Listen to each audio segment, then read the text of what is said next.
दर्शकों नमस्कार। इस समय आप हैं दूरदर्शन हिमाचल के साथ और देख रहे हैं कार्यक्रम the rich show. The rich show में आप सभी का हार्दिक स्वागत है, अभिनंदन है। आज के कार्यक्रम का हमारा विषय है अंतर्राष्ट्रीय शांति दिवस। विश्व समुदाय के आग्रह पर संयुक्त राष्ट्र संघ के द्वारा अंतर्राष्ट्रीय शांति दिवस को मनाने की मुहिम सन 1982 में शुरू हुई थी। 1982 से सन 2001 तक सितंबर माह के तीसरे मंगलवार को अंतर्राष्ट्रीय शांति दिवस मनाया जाता था, लेकिन सन 2002 के बाद प्रत्येक वर्ष 21 सितंबर को हम विश्व शांति दिवस मना रहे हैं। इसका उद्देश्य यही है कि विश्व के हर कोने में शांति के संदेश को पहुंचाया जाए, लोगों को शांति के मूल्य के बारे में अवगत कराया जाए और अहिंसा के मार्ग पर चलते हुए विश्व समुदाय में शांति कैसे स्थापित की जा सकती है, इसके प्रयासों को वो मजबूत किया जाए। इस मुहिम को आगे बढ़ाने के लिए विश्व समुदाय ने साहित्य, कला, सिनेमा, खेल जगत की तमाम महत्वपूर्ण हस्तियों को इसमें शामिल करके ब्रांड एम्बेसडर के रूप में लोगों के समक्ष लाया और उनके माध्यम से शांति की मुहिम को आगे बढ़ाने के लिए, लोगों को शांति के मूल्य को अपनाने के लिए वो प्रेरित और प्रोत्साहित करने का काम किया।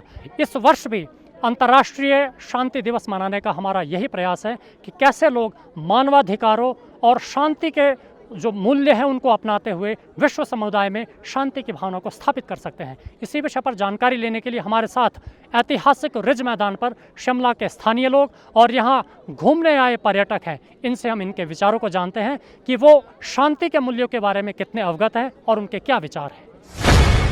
अभी मेरे साथ एक युवती हैं, आइए इनसे बात करते हैं, इनके क्या विचार हैं। मैडम, आपका शुभ नाम? पायल।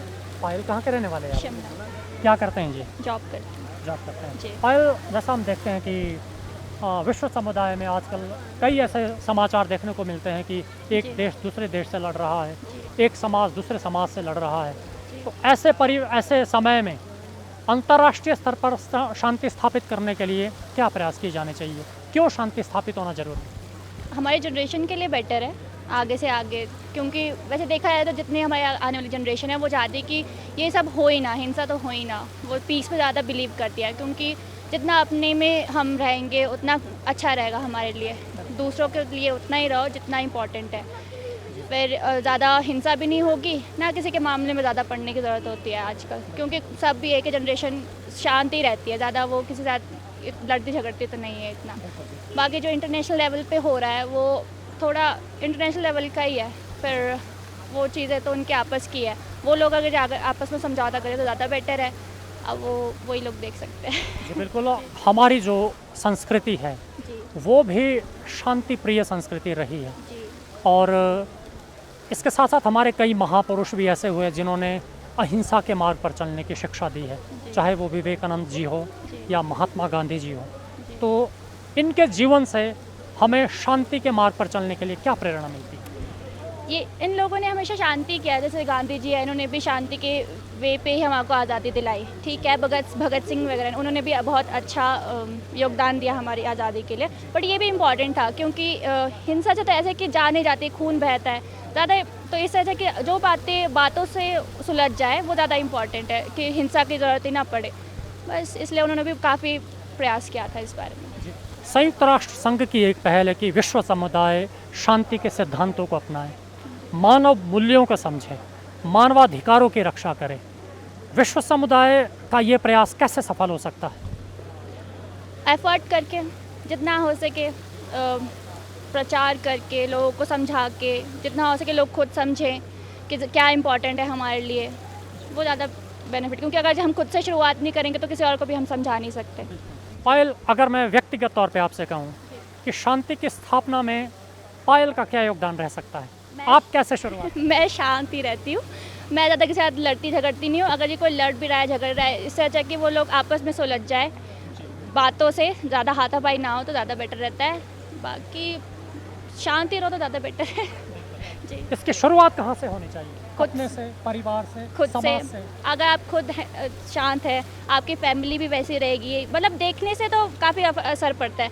बोलते हैं ना कि आपकी जो आसपास का वातावरण है उसका इफेक्ट ज़्यादा होता है आपके ऊपर।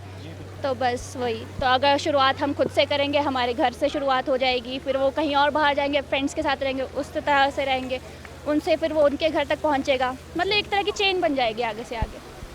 जैसे हम अपने चारों तरफ के परिवेश में देखते हैं, चाहे वो मीडिया है, जी। सिनेमा है जी। या फिर जितनी भी दूसरी एजेंसीज़ हैं उनके माध्यम से जो प्रचार प्रसार हो रहा है, जी। कहीं न कहीं उसका योगदान कितना हो सकता है शांति की स्थापना में? उनका 99% तो उनका हो सकता है, क्योंकि जनरेशन वही सीखती है जो हमारी उस पे आँखों के दिखाते सामने आता है हैं। सुनने जी, को। जी, जी।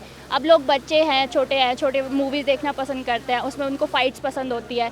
तो इस वजह की थोड़ी वो चीज़ कम करके थोड़ा-सा अलग तरीके से उनको अगर दिखाया violent जाए। scene उनके सामने ना आए तो हाँ, ज़्यादा वो ज़्यादा बेटर है।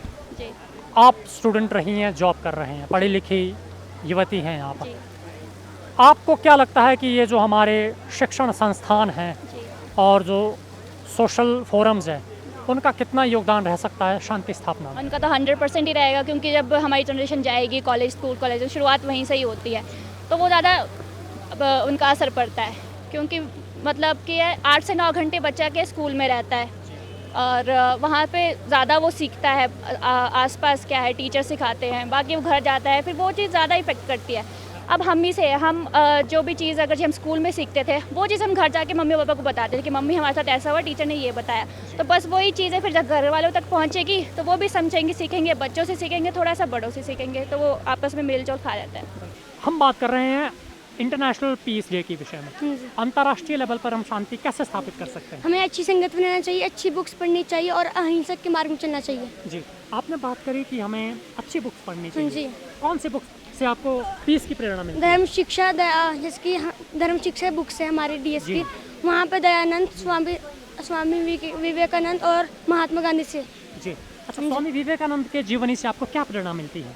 कि हमें अच्छी संगत में रहना चाहिए जी, और अहिंसक के मार्ग में चलना चाहिए बिल्कुल ठीक है, और हमें कभी लड़ाई नहीं करनी चाहिए किसी दूसरे से। बिल्कुल ठीक है। यानी कि हमें अच्छी संगत में हम रहेंगे तो उसका प्रभाव हमारे जीवन हाँ पर जी, जरूर हाँ पड़ेगा। जी। जैसे स्वामी विवेकानंद थे, हाँ जी, वो सनातन धर्म के प्रचारक थे हाँ जी। और अंतर्राष्ट्रीय स्तर पर उनकी स्पीचेस काफ़ी फेमस हुई। हाँ ठीक है जी। तो महात्मा गांधी के जीवन से आपको क्या शिक्षा मिलती है? महात्मा गांधी की हमें अहिंसा के मार्ग पे नहीं अहिंसा के मार्ग पे चलना चाहिए और शांति रखनी चाहिए और सबके साथ मतलब लड़ाई नहीं करनी चाहिए और सबके साथ मतलब हंसी खुशी रहना चाहिए। बिल्कुल, आप ऐतिहासिक रिज मैदान के गवाह रहे, साक्षी रहे यहाँ पर तरह तरह की गतिविधियों में। बिल्कुल सर। अंतर्राष्ट्रीय स्तर पर हम शांति स्थापना कैसे कर सकते हैं, मानव मूल्यों की रक्षा कैसे कर सकते हैं? देखो जी, हमें मिलजुल के रहना पड़ेगा। जी, यही एक साधन है कि हम शांति स्थापित कर सकते हैं। अगर हम एक दूसरे से उलझेंगे तो अशांति ही फैलेगी। मिलजुल के ही शांति रह सकती है। आजकल का जो युग है, अब तलवारों का या बंदूकों का युग तो है नहीं, अब तो परमाणु बम का युग है। अगर हम एक दूसरे के साथ उलझेंगे तो कोई भी देश इंडिया के ऊपर परमाणु बम फेंक सकता है या इंडिया किसी के ऊपर भी परमाणु बम फेंक सकता है। इस करके एक ही हमारे पास एकमात्र साधन है कि हम एक दूसरे से मिलजुल के रहें और उलझे नहीं। आज के दौर में जब हम देखते हैं कि इंसान ने तमाम तरह के इतने विनाशकारी हथियार बना लिए हैं कि मानव सभ्यता तो छोड़ो, पूरी जो दुनिया है उसको तबाह सृष्टि करने के खत्म लिए हो पर्याप्त सकती है, पृथ्वी खत्म हो सकती है। ऐसे स्थिति में एक व्यक्ति का अपने सामाजिक परिप्रेक्ष्य में और व्यक्तिगत जीवन में शांति स्थापित करने के लिए क्या योगदान है? देखो जी, मैं तो बोल चुका हूँ पहले भी कि हमें एक दूसरे से मिलजुल के रहना चाहिए। हमें दूसरे की भावनाओं की कदर करनी चाहिए। हम वो कि आदमी हमारे से क्या चाहता है, हमें उस तरह उसके साथ मिलजुल के रहना है, उसको सहयोग करना है। सर हमें लड़ाई नहीं करनी चाहिए और जैसे कि हमारे बहुत सारे फ्रीडम फाइटर्स हैं, जैसे कि गांधी जी हो गए सर, उनके जो विचार हैं हमें उन्हें अपनाना चाहिए। और सर जैसे कि हम कई बार देखते हैं कि बाहर लड़ाई हो रही है तो सर हमें उसमें इन्वॉल्व नहीं होना चाहिए। जैसे कि हम अभी छोटे हैं, बड़े नहीं हैं, तो सर जैसे लड़ाई हो रही है तो हमें उन्हें बड़ों को ही हैंडल करने देना चाहिए और हमें उसमें बीच में नहीं पड़ना चाहिए। आई थिंक हाँ, जैसे हम देखते हैं कि हम जो समाज में देखते हैं कई कम्युनिटीज़ आपस में लड़ती हैं, कई देश आपस में लड़ते हैं अपने अधिकारों को लेकर, अपने जो उनके जो वैल्यूज़ या मूल्य उनको लेकर, इस तरह के जो कॉन्फ्लिक्ट्स है वो होने चाहिए या फिर उनका समाधान हम कैसे कर सकते हैं? सर मुझे लगता है कि ऐसा नहीं होना चाहिए, और अगर उन्हें अपनी सबको जो भी विचार है उन्हें मांग करनी है उनकी, तो सर उन्हें बैठकर उस सब की बात करनी चाहिए, और जिससे सर ये एक अच्छा सुझाव होगा। बिल्कुल, यानी कि नॉन वायलेंट तरीके से हाँ जी। डेमोक्रेटिक वे में उनके मुद्दों को सुलझाने का प्रयास करना चाहिए। Yes sir. आप अपने जीवन में शांति स्थापित करने के लिए शुरुआत कैसे करेगी और कब करेंगे? सर वैसे तो हम डीएस में पढ़ते भी हैं कि हमें शांति बरतनी चाहिए, और हम बचपन से ये पढ़ते आ रहे हैं, तो हमने बचपन से ये अपनाया भी है। और सर अगर मैं ये करना चाहूँ तो हमें लड़ना नहीं चाहिए वैसे, और अगर हमें शांति को फैलाना है तो हमें इसका प्रचार भी करना चाहिए, जिस पे हमें भाषण देना चाहिए, और बल्कि अपने जीवन में भी अपनाना सोशल चाहिए। एक्टिविटीज़ भी इस संदर्भ में होनी चाहिए। Yes, sir. आपने स्कूल में पार्टिसिपेट भी किया होगा। Yes sir. आगे बढ़कर जब आप एक जिम्मेदार नागरिक बनेंगी, अगर आपको समाज में शांति स्थापित करने के लिए एक जिम्मेदारी मिलती है, तो आपका क्या कंट्रीब्यूशन रहेगा और कैसे आप उसको जो है हैंडल करेंगे? सर जो भी रिस्पॉन्सिबिलिटी मुझे दी गई होगी सर उसे मैं अच्छे से अपनाऊंगी, और सर जो भी मुझसे हो सकेगा उस वक्त मैं करूंगी, जो भी आई थिंक जो मैं बनती हूँ, मैं आइडल है, तो उस हिसाब से मैं उस टाइम से उस सिचुएशन को हैंडल करूंगी। किसी भी समाज में सामाजिक, आर्थिक और सांस्कृतिक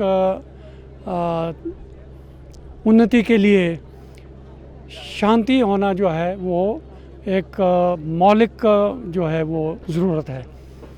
जब शांति होगी तभी आर्थिक विकास भी होगा, सामाजिक विकास भी होगा, और जो आर्थिक गतिविधियां हैं वो अच्छे तरीके से चल सकती है, चाहे वो कृषि से संबंधित हों या इंडस्ट्री से संबंधित हों।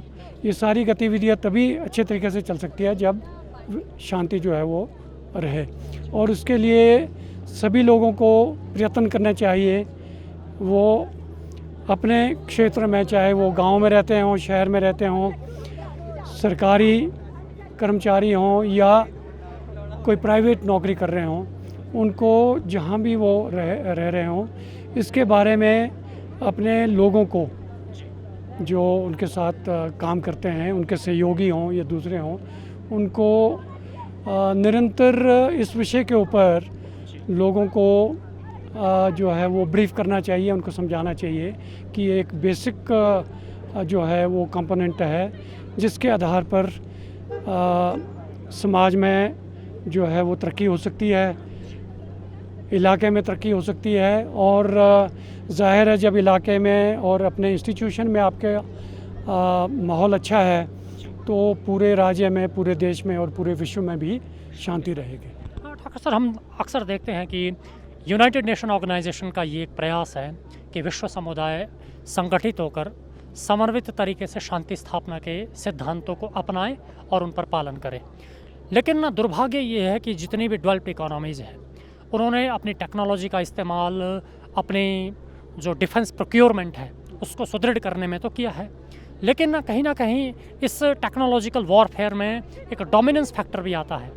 तो जितनी भी ये डेवलप्ड इकोनॉमीज़ है वो जो माइनर इकोनॉमीज़ है उनको डोमिनेट करने के लिए अपनी टेक्नोलॉजी का इस्तेमाल करते हैं और अपने जो डोमिनेंस, अपने जो सिद्धांत, अपने जो कानून है उन पर ज़बरदस्ती थोपते हैं। इससे शांति स्थापना की परिकल्पना को हम कैसे सार्थक कर सकते हैं? क्या प्रयास किए जाने चाहिए? देखिए, मैं तो केवल इतना कहूँगा कि अगर आप इतिहास को भी देखें, जो आर्थिक या किसी भी तरीके से जो समृद्ध समाज या देश हो, वो किसी न किसी रूप से दूसरे देशों को या दूसरे समाज को डोमिनेट करने की कोशिश करते हैं। लेकिन अच्छी बात यह है, सौभाग्य ये है कि अब जो आपने बताया कि यूनाइटेड नेशंस, संयुक्त राष्ट्र संघ जो है, उसमें हर तरीके का प्रावधान है कि हम चाहे शांति स्थापित करना हो उसका भी उसमें प्रावधान दिया गया है। कैसे हम जो है उस जो जितने भी रिसोर्सेज दुनिया में हैं उसका सदुपयोग सभी समाज में सभी देशों में और सभी लोगों को बराबर मिले, उसका भी प्रावधान है। जो हमें प्रयत्न करना चाहिए, जो हमें कोशिश करनी चाहिए, वो ये करनी चाहिए कि जो उसमें प्रावधान दिए गए हैं उसके बारे में लोगों को उजागर करें, विभिन्न संस्थाओं को उजागर करें, नॉन गवर्नमेंटल ऑर्गेनाइजेशंस हैं उनको उजागर करें, जितनी भी संस्थाएं हैं, चाहे वो गवर्नमेंट की हैं या प्राइवेट हैं। मकसद ये है कि ज़्यादा से ज़्यादा लोगों को उसके बारे में ज्ञान होना चाहिए और उसके बारे में ज़्यादा से ज़्यादा लोगों को जो है जागरूक करना चाहिए, तभी लोग उसमें हिस्सा भी लेंगे। और हमें इस बात का भी गर्व होना चाहिए कि हमारे देश में भी गवर्नमेंट जो है, जो हमारे शांति स्थापना के लिए जो भी ज़रूरी है वो कर रहे हैं। और लेकिन जो ज़्यादा ज़रूरी वो ये है कि हमें लोगों में गांव तक जो है, नीचे से नीचे सब लोगों को जो है इसके बारे में पता होना चाहिए। और जब परिवार में शांति होगी, गांव में शांति होगी, इलाके में शांति होगी, तो उसी का ही फलस्वरूप अल्टीमेटली ये होगा कि फिर देश में भी और विश्व में भी शांति होगी। हमारी ये संस्कृति ये कहती है कि सर्वे भवन्तु सुखिनः, सर्वे सन्तु निरामया, सर्वे भद्राणि पश्यन्तु माँ कश्चित् दुःखभाग् भवेत्। सब सुखी रहे, निरोग रहे, कहीं कोई जो है किसी को किसी भी प्रकार की तकलीफ़ किसी से ना हो। और हमारे जो सामाजिक कार्यकर्ता हैं जिन्होंने राष्ट्र निर्माण में अपनी भूमिका निभाई, उन्होंने भी शांति और अहिंसा का संदेश दिया है। लेकिन उसके बावजूद भी हम देखते हैं कि चारों तरफ कुछ ना कुछ ऐसी घटनाएं हमें देखने को मिलती है जिससे अशांति जो समाज में फैली है और विकसित अर्थव्यवस्थाएं गरीब देशों को दबाती हैं। ऐसे में कैसे हम इन प्रयासों को अपनाते हुए सफलता प्राप्त कर सकते हैं ताकि विश्व समुदाय में शांति स्थापित हो? नहीं, जैसा मैंने पहले भी कहा, समाज में या देश में या पूरे विश्व में अनफॉर्चुनेटली कई बार छोटी मोटी घटनाएं कहीं अगर घटित भी हो गई है, तो हमारा प्रयास ये होना चाहिए कि हम लोगों को उसके जो विपरीत असर है उसके बारे में लोगों को जागरूक करें और वो उसका जो है एडवर्स इम्पैक्ट समाज में, बच्चों में, युवा लोगों में ना पड़े या दूसरे लोगों में ना पड़े, उसके बारे में लोगों को उजागर करें। वो ये हमारा कर्तव्य बनता है। और हमें ज़्यादा फोकस अच्छी चीज़ों पर रखना चाहिए, हमारी सोच सकारात्मक हो। हमें ये नहीं सोचना चाहिए कि किसी जगह जो है कोई गलत घटना घटी है, ठीक है, कहीं अगर हो गया है तो we should tell the people, हमें लोगों को ये एजुकेट करना चाहिए कि जो गलत है वो ना करें, जो सही काम है, जो सही बात है, जो सही सिद्धांत है, जो सही नियम है और जो अच्छे लोग हैं उनको हम फॉलो करें, और जो चीज़ अच्छी नहीं है उसको हम फॉलो ना करें। तो ये जो हम लोगों को निरंतर इसके बारे में लोगों को हम जागरूक करेंगे तो इसका सकारात्मक फ़र्क जो है उस समाज में पड़ेगा। मेरा नाम नरेश कुमार है, मैं कुमारसैन से बिलोंग करता हूँ। तो मैं आपके माध्यम से, दूरदर्शन के माध्यम से पूरी जनता को, पूरे वर्ल्ड को एक मैसेज देना चाहता हूँ। जिस तरह से आपका एक प्रोग्राम चल रहा है शांति पर कि इंटरनेशनल एक पीस होना चाहिए, तो मेरा इसमें मानना ये है कि सबसे पहले तो हमें अहिंसा को अपनाना पड़ेगा। अगर हमने शांति को अपनाना है, अहिंसा बहुत ज़रूरी है। आजकल के, खासकर आजकल के परिवेश में जिस तरह से आदमी की जो भाग दौड़ है, वो चाहे कोई भी बिज़नेस हो, कोई भी काम हो, आज के समय में हम कभी भी किसी भी आदमी से बात करते हैं और उनका यही जवाब होता है कि हम बिज़ी हैं, और बिना बिज़ी रहने के भी बाद भी बिज़ी रहना चाह रहे हैं, जबकि बिज़ी नहीं है। हमें लाइफ में, हमारे पास समय इतना ज़्यादा है, हमें इजी रहने की ज़रूरत है। बिज़ी के सिवाय अगर हम इजी रहें तो ये बहुत लोगों के लिए बहुत अच्छी बात है। तो मेरा कहना ये है कि इंसान को, खासकर सुबह जो ब्रह्म मुहूर्त है, उसमें अपने आप को शांत रखने के लिए वो कम से कम आधा घंटा ध्यान करें। ध्यान में अपने ध्यान वो ऐसा करें कि वो एक तरफ अपना, चाहे कोई भी बिंदु ले लें, क्योंकि ध्यान करने के लिए भी तो तरीका होना चाहिए। ऐसे में आपको कहीं ना कहीं लगता है कि जो हमारे अहिंसा के पुरोधा रहे हैं, जिसमें स्वामी विवेकानंद है, राष्ट्रपिता महात्मा गांधी है, उनके जो अहिंसा के मूल्य है, सिद्धांत है, वो सार्थक है? बिल्कुल बिल्कुल जो स्वामी विवेकानंद ने शिकागो में जो भाषण दिया था, जो उन्होंने जब उनसे जब प्रश्न पूछा कि आपने शादी क्यों नहीं की, उन्होंने एक जवाब दिया था, कहते मेरे को हर महिला है ना, वो चाहे कोई भी हो, वो माँ के रूप में देखती है। उनका एक कितना बड़ा वो शब्द था, उन्होंने जीवन में शादी ही नहीं करी गई। तो जहाँ तक आपने बात करी विवेकानंद जी की और महात्मा गांधी जी की, तो महात्मा गांधी तो अहिंसा के पुजारी थे, वो तो हिंसा मानते ही नहीं थे। तो उनके रास्ते पे चलने के लिए आज हमें सब जितने भी वर्ल्ड में हमें चलना चाहिए उनके रास्ते पे, खासकर अहिंसा के रास्ते में। सत्य अहिंसा के हमें पुजारी बनना पड़ेगा हर इंसान को, तब जाके कहीं हम पीस की ओर बढ़ सकते हैं। शांति की परिकल्पना के उद्देश्य से ही अंतर्राष्ट्रीय स्तर पर जो संयुक्त राष्ट्र संघ है, उन्होंने 1982 में अंतर्राष्ट्रीय शांति दिवस की स्थापना करी थी और इसका उद्देश्य यही था कि विश्व के कोने कोने तक हम शांति की स्थापना कर सकें। इसकी परिकल्पना कैसे संभव? जहाँ तक आपने विश्व की बात करी, देखो वो हम जहाँ तक परिकल्पना हमें ना, देखो विश्व में आजकल देखा होगा अभी यूक्रेन और रूस का युद्ध हुआ, कितने लोग मारे गए, अशांत हुआ, और इससे पूरे वर्ल्ड में इसका इम्पैक्ट हुआ। तो मैं चाहता हूं कि हमें जो 1982 की बात कर रहे हैं, आज हमें शांति की ओर जाने की बहुत ज़रूरत है। हर देशों को इसके ऊपर बहुत बड़े बड़े प्रोग्राम करने की ज़रूरत है।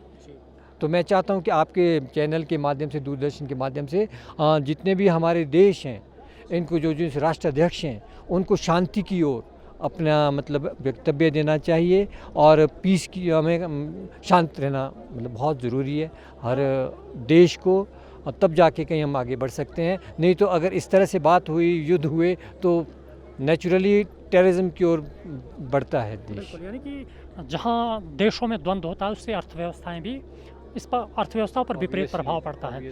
राष्ट्राध्यक्षों की आपने बात करें कि वो एक मंच पर आए और विश्व के लिए कुछ ऐसे सिद्धांत और नियम कायदे बनाए जिससे शांति स्थापना हो, लेकिन उसके बावजूद भी हमने देखा है जो विकसित अर्थव्यवस्थाएं हैं और जिनके डोमिनेंस विश्व स्तर पर हैं, वो औरों को तो, जो गरीब देश हैं उनके लिए तो विकासशील देश है, उनके लिए तो तमाम तरह की बंदिशें रखते हैं, सैंक्शंस लगाते हैं, लेकिन खुद मनमानी करते हैं। इससे कैसे शांति स्थापना की जो हम बात कर सकते हैं? बिल्कुल सही बोला आपने। जो भी हम जिस तरह से बोल रहे हैं, आपकी जो बड़े बड़े देश हैं वो गरीब देशों के ऊपर डोमिनेट कर रहे हैं, ये बहुत गलत बात है। और उनको सबसे पहले तो उनको ये देखना है कि एक ज़मीनी स्तर पे वो खुद को देखें कि हम कहाँ से उठे हैं, और सबसे बड़ी बात है कि हमें अपने आप को भगवान की तरफ, शांति की तरफ बढ़ना होगा, तब जाके हम दूसरों के ऊपर उस तरह से बात कर सकते हैं। सब यही तो एक नैतिकता है, जो आपका जो इशारा है वो नैतिकता की तरफ है कि हम आज बड़े हो गए, हम छोटे, वो तो घर में, जैसे घर में होते हैं बड़े भाई होते हैं, छोटे भाई होते हैं। बड़ा भाई क्या समझता है अपने आप को कि मैं बड़ा हूँ, और वो छोटे पे अपना आधिक्य समझता है। उसी तरह देश की भी वही बात है, जैसे बड़े बड़े विकसित देश हैं वो छोटे देशों पे अपना वो समझते हैं कि हम तो बड़े हैं, और वो छोटे पे अधिकार समझने लग जाते हैं, और वो बहुत गलत बात है। हमें सबको साथ लेके सबका विकास हो, तब जाके देखो ना, पहली बात जिस तरह से आप बात करें, अगर देश ही नहीं रहेगा तो शांति कहाँ से रहेगी, आदमी कहाँ से रहेगा? इसलिए शांति होना बहुत ज़रूरी है सर, पूरे वर्ल्ड में। समाज की बात करते हैं जहाँ तरह तरह के आयु वर्ग के लोग रहते हैं, अलग अलग पंथ, संप्रदाय, मत, मजहब के लोग रहते हैं, और अलग अलग विचारधारा और सामाजिक जीवन शैली के लोग रहते हैं, अमीर गरीब सब रहते हैं। ऐसे समाज में शांति स्थापना के लिए क्या प्रयास किए जाने चाहिए? मुझे लगता है ये जो मैं व्यक्तिगत राय है, इसको आप चाहे आप अन्यथा ना लें। देखो, जो धर्म है, जाति है, मज़हब है, कुछ भी है, इंसान तो इंसान है। वो चाहे मुसलमान है, वो चाहे जैनी है, वो चाहे हिंदू है, खून तो सबको एक बराबर है। हमारी पद्धतियाँ अलग अलग हैं। विश्व में क्या होना चाहिए? विश्व में एक ही धर्म होना चाहिए, वो है मानवता का धर्म। अगर हम मानवता के धर्म पे स्ट्रेस करेंगे तो जाके कहीं ना कहीं शांति होगी। अगर हम अपना ये सोचेंगे मैं हिंदू हूँ, ये मुसलमान है, या इसकी पद्धति अलग है पूजा करने की, मेरी पद्धति अलग, हम इस पद्धति के चक्कर में लड़ते रहेंगे, तब जाके विकास नहीं होगा, तब जाके शांति नहीं आएगी। हमें शांति लानी है विश्व में, तो हमें मानवता के धर्म पे आगे बढ़ना होगा, इंसान की दर्द को समझना होगा, हर इंसान की पीड़ा को समझना होगा। वो सबसे बड़ा धर्म है।